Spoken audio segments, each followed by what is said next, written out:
राधे राधे। जय श्री कृष्णा। श्री सत्यनारायण भगवान जी की कथा में आप सभी का स्वागत है। आप सभी का हार्दिक अभिनंदन है। प्रेम से बोलिए सत्यनारायण भगवान की जय। ओम सत्यनारायण नमो नमः। व्यास जी प्रथमो अध्याय। व्यास जी ने कहा, एक समय की बात है, नैमिषारण्य तीर्थ में शौनकादिक 88,000 ऋषियों ने पुराणवेत्ता श्री सूत जी से पूछा, हे सूत जी, इस कलयुग में वेद विद्या रहित मनुष्यों को प्रभु भक्ति किस प्रकार मिलेगी तथा उनका उद्धार कैसे होगा? हे मुनि श्रेष्ठ, कोई ऐसा व्रत अथवा तप कहिए जिसके करने से थोड़े ही समय में पुण्य प्राप्त हो तथा मन वांछित फल भी मिले। हमारी प्रबल इच्छा है कि हम ऐसी कथा सुने। सर्वशास्त्र ज्ञाता जी श्री सूत जी ने कहा, हे वैष्णव, में पूज्य आप सबने प्राणियों के हित की बात पूछी है। अब मैं उस श्रेष्ठ व्रत को आपसे कहूँगा जिसे नारद जी के पूछने पर लक्ष्मी नारायण भगवान ने उन्हें बताया था। कथा इस प्रकार है, आप सब सुने। एक समय देवऋषि नारद जी दूसरों के हित की इच्छा से सभी लोकों में घूमते हुए मृत्यु लोक में आ पहुँचे। यहाँ अनेक योनियों में जन्मे प्राय सभी मनुष्यों को अपने कर्मों के अनुसार कई दुखों से पीड़ित देखकर उन्होंने विचार किया कि किस यत्न के करने से प्राणियों के दुखों का नाश होगा। ऐसा मन में विचार कर श्री नारद विष्णु लोक गए। वहाँ श्वेत वर्ण और 4 भुजाओं वाले देवों के इस नारायण को, जिनके हाथों में शंख चक्र गदा और पद्म थे तथा वरमाला पहने हुए थे, देखकर स्तुति करने लगे। नारद जी ने कहा, हे भगवान, आप अत्यंत शक्ति से संपन्न है। मन तथा वाणी भी आपको नहीं पा सकती। आपका आदि मध्य अंत भी नहीं है। आप निर्गुण स्वस्थ स्वरूप सृष्टि के कारण भक्तों के दुखों को नष्ट करने वाले हो। आपको मेरा नमस्कार है। नारद जी से इस प्रकार की स्तुति सुनकर विष्णु बोले, हे मुनिश्रेष्ठ, आपके मन में क्या है? आपका किस काम के लिए यहाँ आगमन हुआ है? निसंकोच कहें। तब नारद मुनि ने कहा, मृत्यु लोक में सब मनुष्य जो अनेक योनियों में पैदा हुए हैं, अपने अपने कर्मों द्वारा अनेक प्रकार के दुखों से पीड़ित है। हे नाथ, यदि आप मुझ पर दया रखते हैं तो बताइए, उन मनुष्यों के सब दुख थोड़े से ही प्रयत्न से कैसे दूर हो सकते हैं? विष्णु भगवान ने कहा, हे नारद, मनुष्यों की भलाई के लिए तुमने यह बहुत अच्छा प्रश्न किया है। जिस व्रत के करने से मनुष्य मोह से छूट जाता है, वह व्रत मैं तुमसे कहना चाहता हूँ। बहुत पुण्य देने वाला, स्वर्ग तथा मृत्यु दोनों में दुर्लभ एक उत्तम व्रत है, जो आज मैं प्रेमवश होकर तुमसे कहता हूँ। श्री सत्यनारायण भगवान का यह व्रत विधि विधान पूर्वक संपन्न करके मनुष्य इस धरती पर सुख भोग कर मरने पर मोक्ष को प्राप्त होता है। श्री विष्णु भगवान के यह वचन सुनकर नारद मुनि बोले, हे भगवान, उस व्रत का फल क्या है, क्या विधान है? इससे पूर्व यह व्रत किसने किया है और किस दिन यह व्रत करना चाहिए? कृपया मुझे विस्तार से बताएं। श्री विष्णु ने कहा, हे नारद, दुख सुख शोक आदि दूर करने वाला यह व्रत सब स्थानों पर विजयी करने वाला है। भक्ति और श्रद्धा के साथ किसी भी दिन मनुष्य श्री सत्यनारायण भगवान की संध्या के समय ब्राह्मणों और बंधुओं के साथ धर्म परायण होकर पूजा करें। भक्ति भाव से नैवेद्य, केले का फल, शहद, घी, शक्कर अथवा गुड़, दूध और गेहूं का आटा सवाया लें। गेहूं के अभाव में साठी का चूर्ण भी ले सकते हैं। इन सबको भक्ति भाव से भगवान को अर्पण करें। बंधु बांधवों सहित ब्राह्मणों को भोजन कराएं। इसके बाद स्वयं भोजन करें। रात्रि में नृत्य गीत आदि का आयोजन कर श्री सत्यनारायण भगवान का स्मरण करते हुए समय व्यतीत करें। कली काल में मृत्यु लोक में यही एक लघु उपाय है, जिससे अल्प समय और अल्प धन में महान पुण्य प्राप्त हो सकता है। इति श्री प्रथमोऽध्याय सत्यनारायण भगवान प्रथमोऽध्याय समाप्तम। द्वितीय अध्याय। सूत जी ने कहा, हे ऋषियों, जिन्होंने पहले समय में इस व्रत को किया है, उनका इतिहास कहता हूँ। आप सब ध्यान से सुने। सुंदर काशीपुरी नगरी में एक अत्यंत निर्धन ब्राह्मण रहता था। वह ब्राह्मण भूख और प्यास से बेचैन होकर पृथ्वी पर घूमता रहता था। ब्राह्मणों से प्रेम करने वाले श्री विष्णु भगवान ने ब्राह्मण को देखकर एक दिन बूढ़े ब्राह्मण का रूप धारण कर निर्धन ब्राह्मण के पास जाकर आदर के साथ पूछा, हे विप्र, तुम नित्य ही दुखी होकर पृथ्वी पर क्यों घूमते हो? हे श्रेष्ठ ब्राह्मण, यह सब मुझसे कहो, मैं सुनना चाहता हूँ। दरिद्र ब्राह्मण ने कहा, मैं निर्धन ब्राह्मण हूँ, भिक्षा के लिए पृथ्वी पर फिरता हूँ। हे भगवान, यदि आप इससे छुटकारा पाने का कोई उपाय जानते हो तो कृपा कर मुझे बताएं। वृद्ध ब्राह्मण का रूप धारण किए श्री विष्णु भगवान ने कहा, हे ब्राह्मण, श्री सत्यनारायण भगवान मन वांछित फल देने वाले हैं, इसलिए तुम उनका पूजन करो। इससे तो मनुष्य सब दुखों से मुक्त हो जाता है। दरिद्र ब्राह्मण को व्रत का सारा विधान बताकर बूढ़े ब्राह्मण का रूप धारण करने वाले श्री सत्यनारायण भगवान अंतर ध्यान हो गए। जिस व्रत को वृद्ध ब्राह्मण ने बताया है, मैं उसको अवश्य करूंगा। या नीचे कर वह दरिद्र ब्राह्मण घर चला गया, परंतु उस रात्रि उस दरिद्र ब्राह्मण को नींद नहीं आई।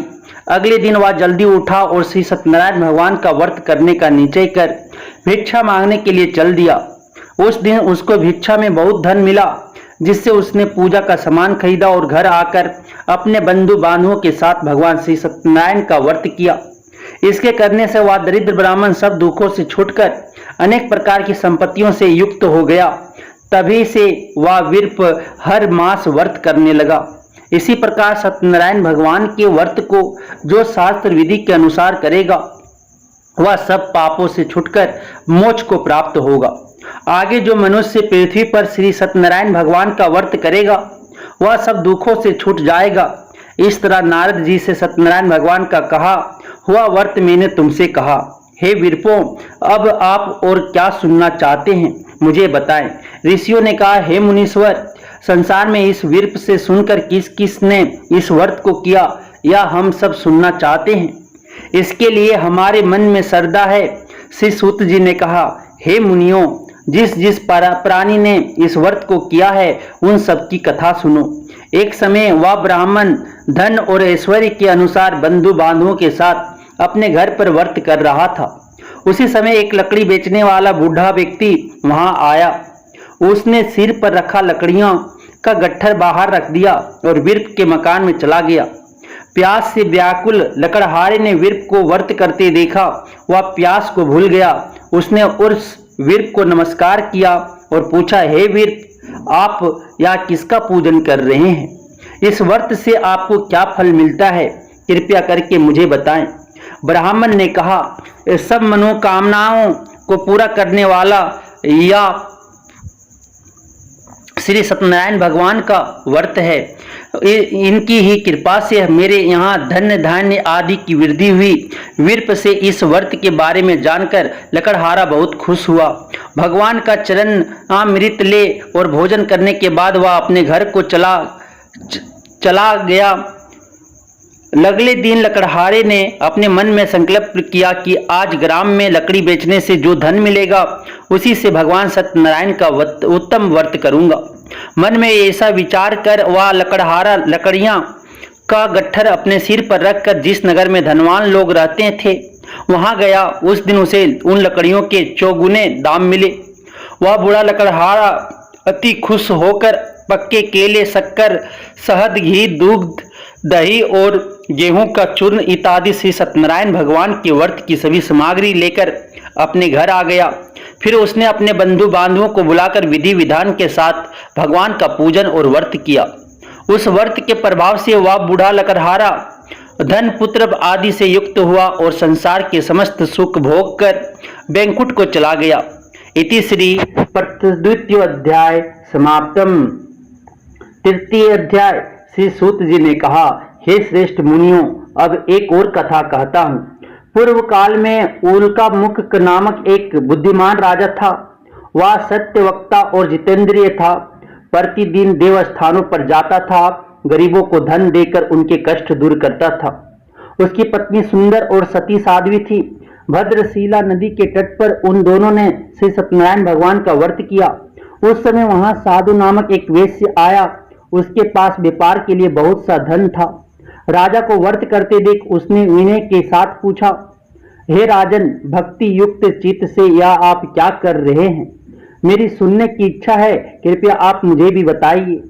महाराज उल्का मुख ने कहा, हे साधु वेश, मैं अपने बंधु बांधुओं के साथ पुत्र आदि की प्राप्ति के लिए महाशक्तिमान सत्यनारायण भगवान का व्रत और पूजन कर रहा हूँ। राजा के वचन सुनकर साधु नामक वेश्य ने आदर से कहा, हे राजन, मुझे भी इसका सब विधान बताइए। मैं भी आपकी कथानुसार इस व्रत को करूंगा। मेरे यहाँ भी कोई संतान नहीं है। मुझे विश्वास है कि इससे नीचे ही मेरे यहाँ भी संतान होगी। राजा से सब विधान सुन व्यापार से निवृत्त हो वह वेश्य खुशी खुशी अपने घर गया। वेश्य ने अपनी पत्नी लीलावती से संतान देने वाले उस व्रत का समाचार सुनाया और प्राण लिए किया कि जब हमारी यहाँ संतान होगी तब मैं इस व्रत को करूंगा। एक दिन उसकी पत्नी लीलावती सांसारिक धर्म में प्रवृत्त होकर गर्भवती हो गई। 10वें महीने में उसने एक सुंदर कन्या को जन्म दिया। कन्या का नाम कलावती रखा गया। इसके बाद लीलावती ने अपने पति को स्मरण दिलाया कि आपने जो भगवान का व्रत करने का संकल्प किया था, अब आप उसे पूरा कीजिए। साधु वेश्य ने कहा, हे प्रिय, मैं कन्या के विवाह पर इस व्रत को करूंगा। इस प्रकार अपनी पत्नी को आश्वासन दे वह व्यापार करने चला गया। काफी दिनों बाद वह लौटा तो उसने नगर में सखियों के साथ अपनी पुत्री को खेलते देखा। वेश्य ने तत्काल एक दूत को बुलाकर कहा कि उसकी पुत्री के लिए कोई सुयोग्य वर की तलाश करो। साधु नामक वेश्य की आज्ञा पाकर दूत कंचन नगर पहुंचा और उनकी लड़की के लिए एक सुयोग्य वनिक पुत्र ले आया। वनिक पुत्र को देखकर साधु नामक वेश्य ने अपने बंधु बांधुओं सहित खुशी चित्त होकर अपनी पुत्री का विवाह उसके साथ कर दिया। वेश्य विवाह के समय भी सत्यनारायण भगवान का व्रत करना भूल गया। इस पर श्री सत्यनारायण भगवान क्रोधित हो गए। उन्होंने वेश्य को श्राप दिया कि तुम्हें दारुण दुख प्राप्त होगा। अपने कार्य में कुशल साधु नामक वेश्य अपने जामात सहित नावों को लेकर व्यापार करने के लिए समुद्र के समीप स्थित रतनसारपुर नगर में गया। दोनों ससुर जमाई चंद्र केतु राजा के नगर में व्यापार करने लगे। एक दिन भगवान सत्यनारायण की माया से प्रेरित एक चोर राजा का धन चुराकर भागा जा रहा था। राजा के दूतों को अपने पीछे आते देखकर चोर ने घबराकर राजा के धन को उसी नाव में छुपाकर रख दिया जहां वे ससुर जमाई ठहरे थे। ऐसा करने के बाद वह भाग गया। जब दूतों ने उस साधु वेश्य के पास राजा के धन को रखा देखा तो ससुर जमात दोनों को बांधकर ले गए और राजा के समीप जाकर बोले, हम ये दो चोर पकड़कर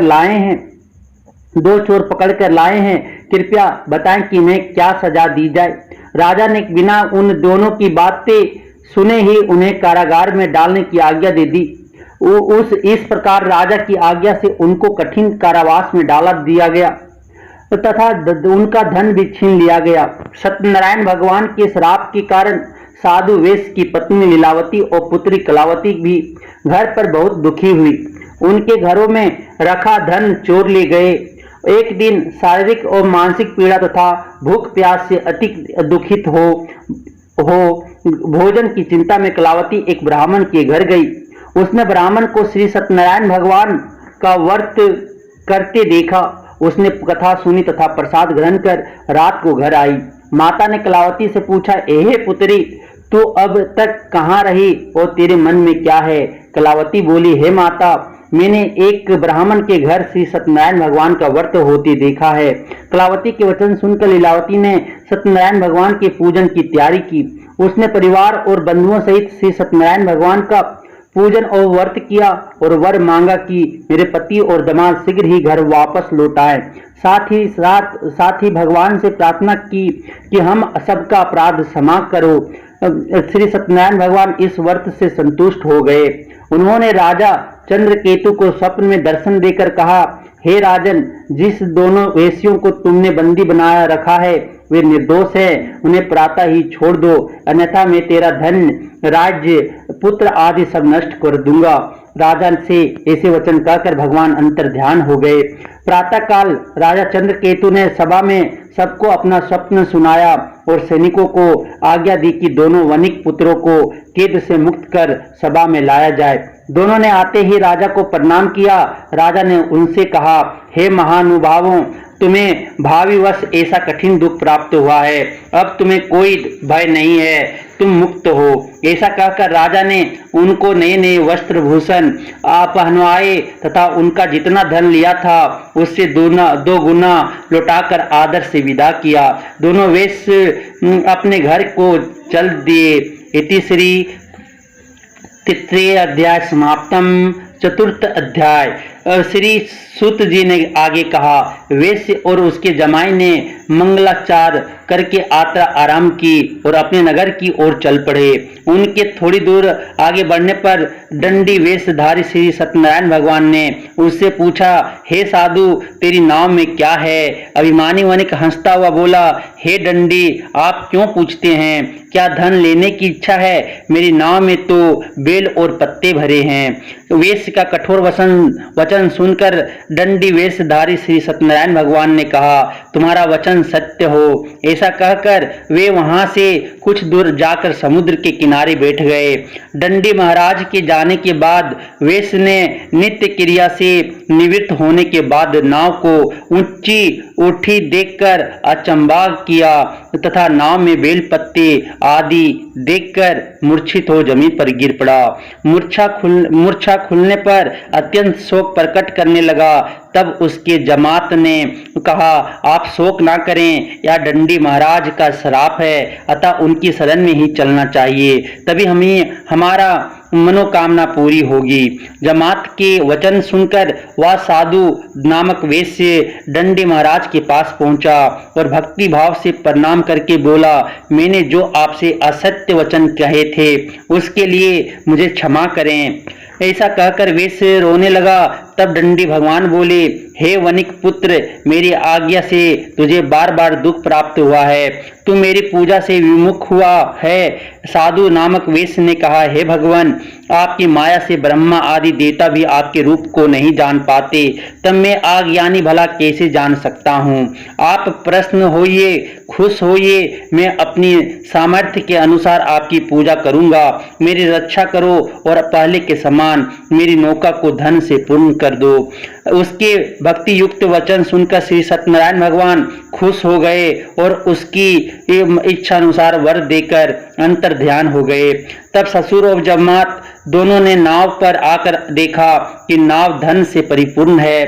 फिर वह भगवान सत्यनारायण का पूजन कर जमात सहित अपने नगर को चला। जब वह अपने नगर के निकट पहुंचा तब उसने एक दूत को अपने घर भेजा। दूत ने साधु नामक वैश्य के घर जाकर उसकी पत्नी को नमस्कार किया।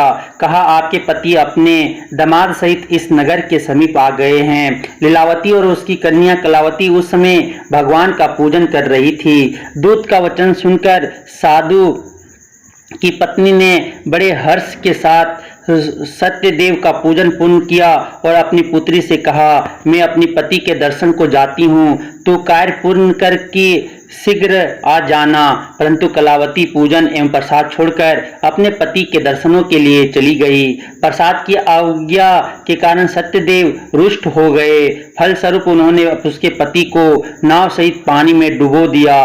कलावती अपने पति को दांत देख रोती हुई जमीन पर गिर पड़ी। नौका को डूबा हुआ तथा कन्या को रोती हुई देख साधु नामक वैश्य दुखित हो बोला, हे प्रभु, मुझसे या मेरे परिवार से जो भूल हुई है उसे क्षमा करो। उसके दीन वचन सुनकर सत्यदेव भगवान प्रसन्न होकर गए, खुश हो गए। आकाशवाणी हुई, हे वैश्य, तेरी कन्या मेरा प्रसाद छोड़कर आई है, इसलिए इसका पति अदृश्य हुआ है। यदि वह घर जाकर प्रसाद खाकर लौटे तो इसका पति अवश्य मिलेगा। आकाशवाणी सुनकर कलावती ने घर पहुंचकर प्रसाद खाया और फिर आकर अपने पति के दर्शन किए। तत्पश्चात साधु वैश्य ने वहीं बंधु बांधवों सहित सत्यदेव का विधि पूर्वक पूजन किया। वह इस लोक का सुख भोग कर अंत में स्वर्ग लोक को गया।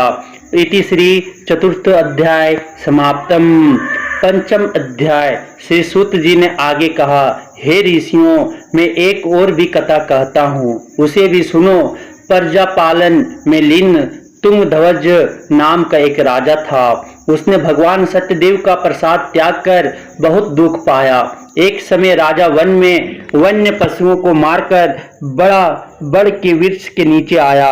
वहां उसने ग्वालों को भक्ति भाव से बंधु बांधुओं सहित श्री सत्यनारायण का पूजन करते देखा, परंतु राजा देखकर भी अभिमानवश ना तो वहां गया, ना ही सत्यदेव भगवान को नमस्कार ही किया।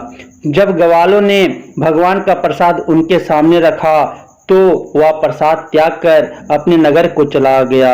नगर में पहुंचकर उसने देखा कि उसका सब कुछ नष्ट हो गया है। वह समझ गया कि यह सब भगवान सत्यदेव ने ही किया है। तब वह उसी स्थान पर वापस आया और ग्वालों के समीप गया और विधि पूर्वक पूजन कर प्रसाद खाया तो सत्यनारायण की कृपा से सब कुछ पहले जैसा ही हो गया और दीर्घकाल तक सुख भोग कर मरने का स्वर्गलोक को चला गया। जो मनुष्य इस परम दुर्लभ व्रत को करेगा, श्री सत्यनारायण भगवान की कृपा से उसे धन धान्य की प्राप्ति होगी। निर्धन धनी और बंधी बंधन से मुक्त होकर निर्भय हो जाता है। संतानहीन को संतान प्राप्त होती है तथा सब मनोरथ पूर्ण होकर अंत में वह वैकुंठ धाम को जाता है।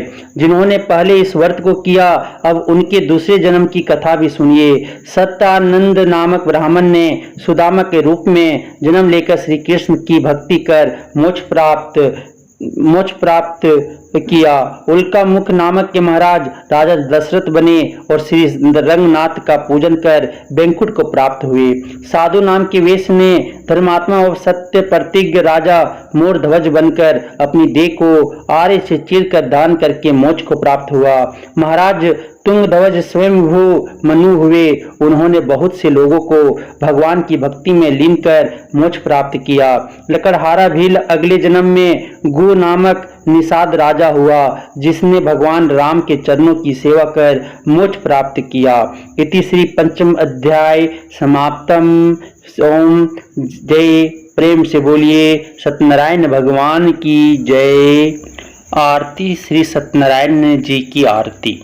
ओम जय लक्ष्मी रमण स्वामी, जय लक्ष्मी रमण सत्यनारायण स्वामी, जनपातक हरना। ओम जय स्वामी लक्ष्मी रमणा, रतन जड़ित सिंहासन अद्भुत छवि राजे।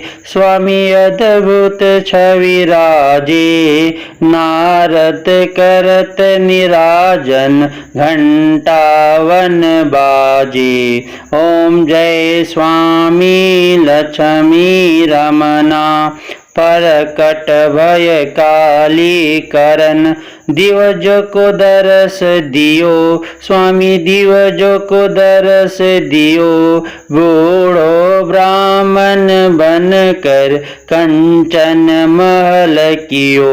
ओम जय स्वामी लक्ष्मी रमणा, दुर्बल भील कठोरो जिन पर कृपा करी। स्वामी जिन पर कृपा करी, चंद्रचूड़ एक राजा तिन की विपति हरि। ओम जय लक्ष्मी रमणा, वेश मनोरथ पायो सरदा तज दिन्नी। स्वामी सरदा तज दिन्ही, सो फल भाग्यो प्रभु जी फिर यश स्तुति किन्नी। ओम जय लक्ष्मी रमणा, भाव भक्ति के कारण छिन छिन रूप धरोयो।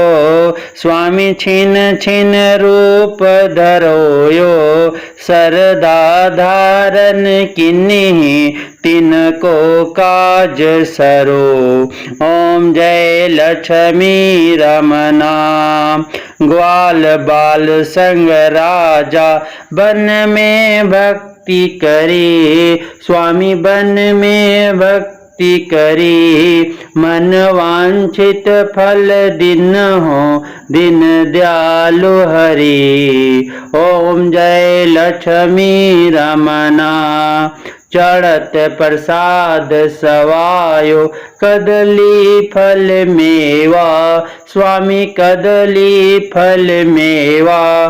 धूप दीप तुलसी से, राजी सत देवा। ओम जय लक्ष्मी रमना। सत्यनारायण जी की आरती जो कोई नर गावे, स्वामी जो कोई नर गावे, ऋषि सिद्ध सुख संपत्ति सहज रूप पावे। ओम जय लक्ष्मी रमना। माँ जय लक्ष्मी रमना, स्वामी जय लक्ष्मी रमना। सत्यनारायण स्वामी जन पातक हरना। ओम जय लक्ष्मी रमना। ओम जय लक्ष्मी रमना, मय जय लक्ष्मी रमना। आरती श्री जगदीश जी की। ओम जय जगदीश हरि, स्वामी जय जगदीश हरि। भक्त जनों के संकट, दास जनों के संकट, क्षण में दूर करे, स्वामी क्षण में दूर करे। ओम जय जगदीश हरि, जो ध्यावे फल पावे, दुख बिन से मन का, स्वामी दुख बिन से मन का।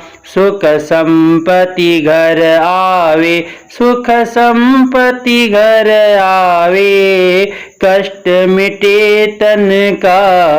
ओम जय जगदीश हरि। माता पिता तुम मेरी, शरण गहूँ में किसकी, स्वामी शरण गहूँ में किसकी।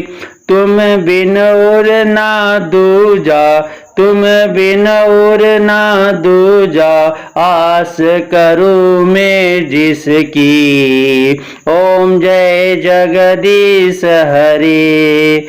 तुम पूर्ण परमात्मा, तुम अंतर्यामी,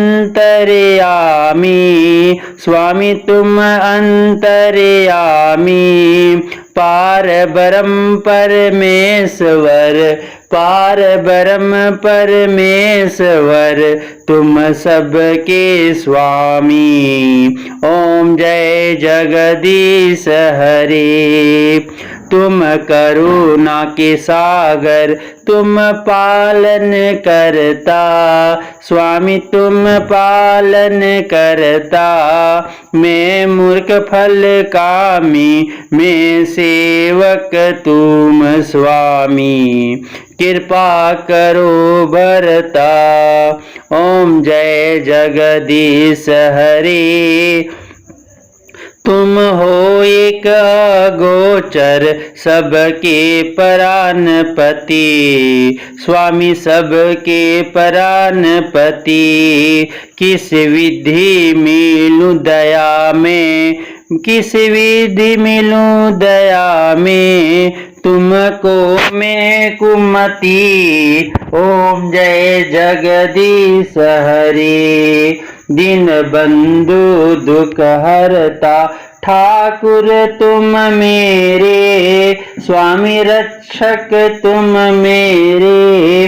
अपने आहत उठाओ, अपनी शरण लगाओ, द्वार पड़ा तेरे।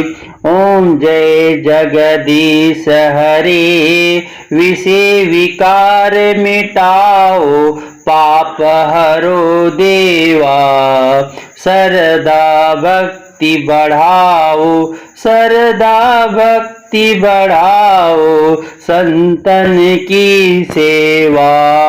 ओम जय जगदीश हरि। स्वामी जय जगदीश हरि। भक्ति जनों के दास जनों के।